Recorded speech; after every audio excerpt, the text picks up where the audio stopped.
दरम्यान नसरापूरच्या या प्रकरणावरून काँग्रेसच्या खासदार प्रणिती शिंदे यांनी जोरदार टीका केली आहे।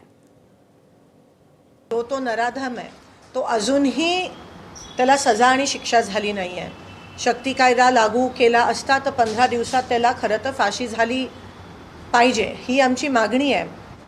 त्या उलट काल मुख्यमंत्र्यांनी जल्लोष साजरा केला, पेढे वाटले आणि ह्याच्यावरून स्पष्ट होतं की मुख्यमंत्री असो, प्रधानमंत्री असो, बीजेपीचा प्रत्येक कार्यकर्ता किंवा मंत्री असो, आमदार असो, खासदार, हे फक्त इलेक्शनसाठीच काम करतात।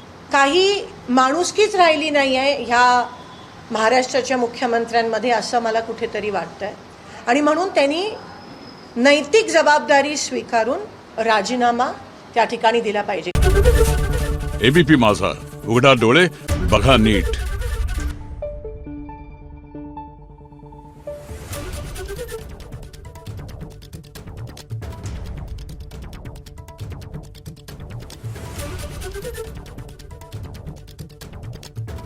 Thank you.